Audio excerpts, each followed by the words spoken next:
Good evening साथियों। कैसे हैं आप सभी। स्वागत है आपका हमारी YouTube channel study with Shailendra में।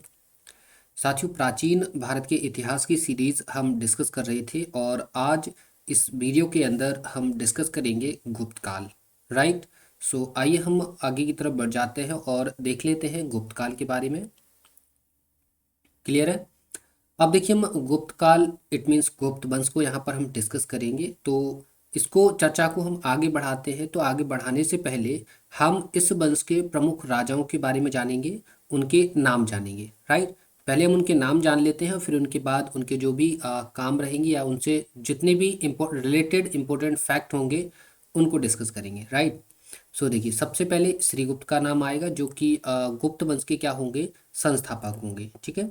फिर आएंगे घटोत्कच, फिर चंद्रगुप्त प्रथम, फिर समुद्रगुप्त एंड चंद्रगुप्त द्वितीय, फिर आएंगे कुमारगुप्त, फिर स्कंदगुप्त, भानुगुप्त और फाइनली आ जाएंगे विष्णुगुप्त। राइट। ये जो राजाओं के नाम लिखे हुए हैं ये पूरा सिस्टमेटिक नाम नहीं है। ये जो है वो इस वंश के कुछ प्रमुख राजा हैं। राइट। हमने यहाँ पर सारी सीरीज को ऐसा नहीं है कि किसके बाद कौन आया है, वो रेगुलर राजा रहा है वो। यहाँ पर जैसे कि ये जो भानुगुप्त की बात करें तो भानुगुप्त से पहले भी राजा आए हुए हैं, उनको हमने यहाँ पर मेंशन नहीं किया है। क्लियर। तो ये कौन है, ये प्रमुख राजा हैं जिनके बारे में आपको जानना है और जहाँ से आपके फैक्ट जो है वो एग्जाम के अंदर पूछे जाते हैं। क्लियर है। तो चलिए हम गुप्त वंश का परिचय जानेंगे। ठीक है। यहाँ पर गुप्त काल के साथ आप डाल लीजिएगा क्या, गुप्त वंश। राइट। गुप्त वंश को हम अब जानना शुरू करते हैं। तो सबसे पहले हम इसका परिचय जानेंगे। परिचय क्या है कि श्रीगुप्त जो है वो इस वंश के संस्थापक हैं और 240 ईस्वी में इन्होंने गुप्त वंश की स्थापना करी थी। और जो गुप्त है ना, ये जो गुप्त है वो कुषाणों के सामंत हुआ करते थे। राइट। किसके, कुषाणों के सामंत हुआ करते थे। तो ये पॉइंट आप याद रखेंगे। क्लियर है। फिर देखिए, इन्होंने प्रयाग के अंदर जो है वो कौशाम्बी में, प्रयाग के समीप कौशाम्बी में गुप्त वंश की स्थापना करी थी और इनके जो उत्तराधिकारी हैं वो घटोत्कच हैं और इन्होंने 280 से 320 ईस्वी तक शासन किया है। क्लियर है। तो यहाँ पर ये दो फैक्ट आपको याद रखना है। जो प्रारंभिक आपके गुप्त वंश के राजा रहे हैं जैसे कि श्रीगुप्त और घटोत्कच, इनसे ज़्यादा एग्जाम में प्रश्न नहीं आते हैं। श्रीगुप्त से रिलेटेड एक ही प्रश्न बनता है, वो इस वंश के संस्थापक को लेकर। बाकी कोई खास प्रश्न यहाँ से इनका नहीं बनता है। प्रश्न कहाँ से बनते हैं वो हम डिस्कस कर लेते हैं। तो प्रश्न बनते हैं आपके चंद्रगुप्त प्रथम और उसके बाद के राजाओं से। क्लियर है। तो चंद्रगुप्त प्रथम जो है वो 319 एडी से 335 एडी तक गुप्त वंश के राजा रहते हैं और ये जो है वो गुप्त वंश के प्रथम महान सम्राट हैं और इनको गुप्त वंश का वास्तविक संस्थापक कहा जाता है। क्लियर है। तो दो पॉइंट आप हमेशा याद रखेंगे और ध्यान से याद रखेंगे केयरफुली। क्या अगर प्रश्न आता है संस्थापक कि गुप्त वंश के संस्थापक कौन है, तो फिर आंसर होगा आपका क्या, श्रीगुप्त। राइट। तो गुप्त वंश के संस्थापक कौन है, श्रीगुप्त है। लेकिन प्रश्न आता है वास्तविक संस्थापक। राइट। प्रश्न क्या आता है, वास्तविक संस्थापक। ठीक है। तो आपका प्रश्न आंसर क्या होगा, आपका आंसर होगा चंद्रगुप्त प्रथम। क्लियर है। चंद्रगुप्त प्रथम ये जो है वो गुप्त वंश के वास्तविक संस्थापक है। क्लियर है। तो ये दो पॉइंट आप याद रखेंगे, कहीं पे भी आप मेंशन कर लीजिए। इन्होंने राज्यभिषेक के समय गुप्त संवत चलाया था जो कि 319 से 320 एडी के बीच में चलाया गया था। इन्होंने चांदी के सिक्के भी चलाए थे। चांदी के सिक्के आगे चलकर और राजा भी चलाएंगे और इन चांदी के सिक्कों को जो है साथियों रुपया कहा गया था। ठीक है। सिक्कों के बारे में भी हम डिस्कशन करेंगे, गुप्त काल के जितने भी सिक्के रहेंगे उनका डिस्कस करेंगे प्रशासन के दौरान। ठीक है। जब हम गुप्त काल का प्रशासन पढ़ रहे होंगे उस दौरान इनके सिक्के, इनका administrative structure, political structure, social structure जो भी है सब कुछ डिस्कस करेंगे। क्लियर है।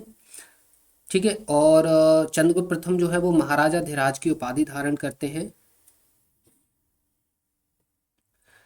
और इनकी जो राजधानी रहती है वो पाटलिपुत्र रहती है। क्लियर है।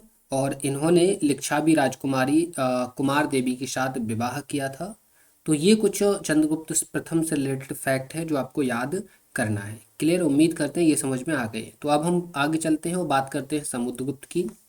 समुद्रगुप्त 335 एडी में राजा बनते हैं और 375 एडी तक शासन करते हैं। विंसेंट स्मिथ एक वो है इतिहासकार है, इन्होंने समुद्रगुप्त को भारत का नेपोलियन कहा है। वो इसलिए कहा है कि इनकी विजयों को देखते हुए इनको भारत का नेपोलियन इन्होंने कहा था। क्यों कहा था? देखिए, इन्होंने लगभग 19 से 20 राजाओं को पराजित किया था, जिसमें 9 आर्यावर्त के राजा थे और 12 दक्षिणावर्त के राजा थे। समुद्रगुप्त ने लगभग 19 से 20 राजाओं को पराजित किया था, जिस कारण विंसेंट स्मिथ ने इनको भारत का नेपोलियन कह दिया था। क्लियर है? उपाधियों की बात करें तो अश्वमेधकर्ता, विक्रमांक, परम भागवत, इसके अलावा एक और उपाधि है इनकी कविराज। ठीक है, ये इतनी सारी उपाधियां जो है वो धारण करते हैं। इसके अलावा ये परम भागवत की उपाधि धारण करने वाले प्रथम गुप्त राजा भी है। क्लियर है? और देखिए साथियों, ये जो समुद्रगुप्त थे ना, ये विष्णु के उपासक थे और संगीत प्रेमी काफ़ी ज़्यादा थे, तो इस वजह से इनको कविराज कहा गया। और संगीत प्रेमी होने की जो बात है वो पता चलती है इनके सिक्कों को लेकर, क्योंकि इन्होंने अपने सिक्कों पर स्वयं को वीणा बजाते हुए दिखाया है। क्लियर है? इनके दरबारी कवि हरिशेन थे और हरिशेन ने प्रयाग प्रशस्ति की रचना करी है।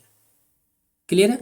चलिए, तो अब हम आगे आगे की तरफ बात करते हैं और अब हम नेक्स्ट राजा की बात करेंगे। एक नोट हाँ आपको याद रखना है। नोट क्या है कि श्रीलंका के शासक मेघवर्मन थे और इन्होंने समुद्रगुप्त से एक इजाज़त मांगी थी गया में मंदिर बनाने की। तो समुद्रगुप्त ने इस बात की इजाज़त दे दी थी कि आप गया में मंदिर बना सकते हैं। क्लियर है? चलिए, तो अब हम समुद्रगुप्त का एक एरण अभिलेख भी है, तो एरण अभिलेख आपको याद रखना है। हालांकि एरण अभिलेख जो है वो एक भानुगुप्त का भी है। ठीक है, भानुगुप्त का एक एरण अभिलेख भी है। ठीक है, वो आपके लिए ज़्यादा इंपॉर्टेंट है। ये वाला भानुगुप्त वाला जो एरण अभिलेख है वो ज़्यादा इंपॉर्टेंट है। समुद्रगुप्त का एरण अभिलेख इंपॉर्टेंट नहीं है, लेकिन फिर भी है तो जान लेते हैं। इसमें क्या है कि एक इनकी वाइफ दत्ती देवी का जो है वो उल्लेख है। इसी के साथ ही यहाँ पर एरण को जो है वो समुद्रगुप्त का भोग नगर बताया गया है। क्लियर है? चलिए, एक ये छोटा सा नोट है जो कि हमको प्रशासन में डिस्कस करना था, लेकिन यहाँ पर नोट कर दिया है कि बाल विवाह की जो प्रथा थी वो गुप्त काल में ही प्रारंभ हो गई थी। और ये बहुत ही ज़्यादा बार पूछा जाने वाला प्रश्न है, तो इसको आप डबल स्टार लगाकर लिख लेंगे। क्लियर है? देखिए, अब हम बात करते हैं चंद्रगुप्त द्वितीय को लेकर। ये 380 में राजा बनते हैं और 412 एडी तक राजा रहते हैं। ठीक है, समुद्रगुप्त से पहले भी एक और राजा रहे हैं, इनके भाई हैं, बड़े भाई थे, लेकिन वो क्या है कि ज़्यादा शासन नहीं कर पाए हैं। ठीक है, तो इस वजह से इसके बाद ये वो शायद 5 साल ही, सिर्फ 5 साल राजा कर पाए, शासन कर पाए थे 375 से 80 तक, और 380 में चंद्रगुप्त द्वितीय जो वो राजा बन गए थे। क्लियर है? इन्होंने शकों पर विजय प्राप्त की थी और विजय प्राप्त करने के उपलक्ष्य में ये चांदी के सिक्के जारी करते हैं। अभी जस्ट बताया था चंद्रगुप्त प्रथम ने भी चांदी के सिक्के जारी करे थे, और उन बताया था कि चांदी के सिक्कों को रुपया कहा गया था, और चंद्रगुप्त द्वितीय भी चांदी के सिक्के जो हैं वो चलवाते हैं। हाँ, यहाँ पर चंद्रगुप्त द्वितीय जो सबसे ज़्यादा फेमस हैं वो अपने नवरत्नों के लिए फेमस है। राइट, नवरत्न कौन कौन से हैं ये उनके नाम आप जान लीजिए। एक है कालिदास, धन्वंतरी। ठीक है, यहाँ पे गलत लिख गया है, धन्वंतरी है ये। राइट, धन्वंतरी। और छपड़क, अमर सिंह, शंकु, बेताल भट्ट, घटकर, बराहमिहिर और वररुचि।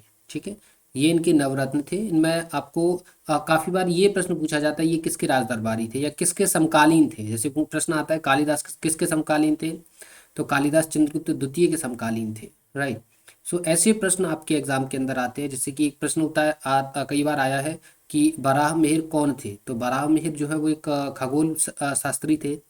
इसके अलावा ये प्रश्न भी कई बार आया है कि बराहमिहिर जो है वो किसके समकालीन थे, तो चंद्रगुप्त द्वितीय के समकालीन थे। किसके राज दरबारी थे, तो चंद्रगुप्त द्वितीय के राज दरबारी थे। तो ऐसे करके प्रश्न बनते हैं, इनको आपको याद करना बहुत ही ज़्यादा जरूरी है। क्लियर है? प्रश्न आपको पता ही चल गए। बाकी अभी एसएससी जीडी की जो है वो वैकेंसी आई हुई है, तो उसकी भी क्लास आपको 1 से 2 दिन के अंदर मिलना शुरू हो जाएंगी। ठीक है, इसमें हम पी बाई पी क्वेश्चन जो है वो डिस्कस करेंगे एसएससी जीडी के। ठीक है, और जितने भी एक्सपेक्टेड क्वेश्चन हो सकते हैं हम उनको भी डिस्कस करेंगे। क्लियर है। देखिए, चंद्रगुप्त द्वितीय के समय पे एक चीनी यात्री आया था जिसका नाम फाहियान था। ये भी काफ़ी ज़्यादा इंपॉर्टेंट, तो इसको आप डबल स्टार लगाकर लिख लेंगे। इसके अलावा साथियों, गुप्त काल जो है वो स्वर्ण युग, गुप्त काल का स्वर्ण युग कहलाता है। चंद्रगुप्त द्वितीय का जो टाइम पीरियड था वो गुप्त काल का स्वर्ण युग कहलाता है। क्लियर है। तो ये पॉइंट आपसे कई बार पूछा गया है, ये आप हमेशा याद रखेंगे। ठीक है, कि गुप्त काल का स्वर्ण युग किसके काल को कहा गया है, तो चंद्रगुप्त द्वितीय के काल को गुप्त काल का स्वर्ण युग कहा गया है। क्लियर है साथियों। चलिए, अब हम कुमारगुप्त की बात कर लें। तो कुमारगुप्त सिर्फ अपने नालंदा विश्वविद्यालय की स्थापना के लिए फेमस है, और प्रश्न भी आपका यही पूछा जाता है कि नालंदा विश्वविद्यालय की स्थापना किसने करी थी, तो आंसर होता है आपका कुमारगुप्त। क्लियर है।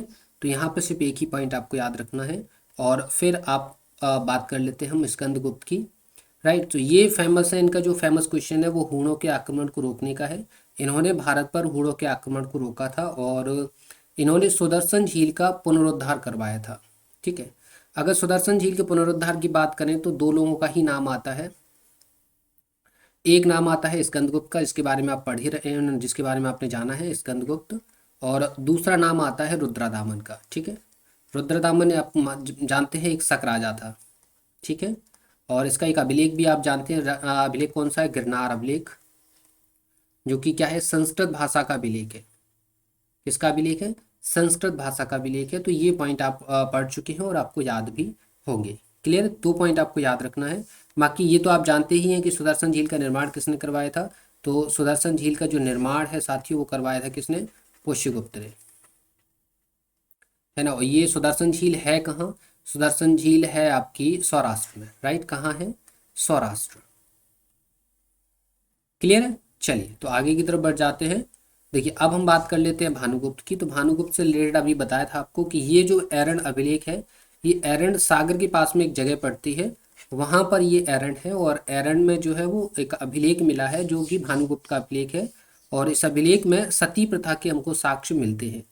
तो ये आपके लिए वेरी वेरी वेरी इंपॉर्टेंट है। ठीक है, 3 स्टार लगा लीजिए इसको, डबल स्टार नहीं 3 स्टार लगा लीजिए, इतना इंपॉर्टेंट है ये आपके लिए। क्लियर है साथियों। इसी के अलावा आपको एक पॉइंट, लास्ट पॉइंट याद रखना है कि इस वंश का अंतिम राजा जो है वो विष्णुगुप्त होगा। क्लियर साथियों। तो ये हमारा आज का कुछ सेशन था, जो कि आपने समझा। ठीक है, तो उम्मीद करते हैं वीडियो आपको पसंद आया होगा। ठीक है, इस वीडियो की अगर आपको पीडीएफ चाहिए है तो आप हमारे टेलीग्राम चैनल को ज्वाइन कर सकते हैं, जिसकी लिंक हमने आपको डिस्क्रिप्शन में दे रखी है।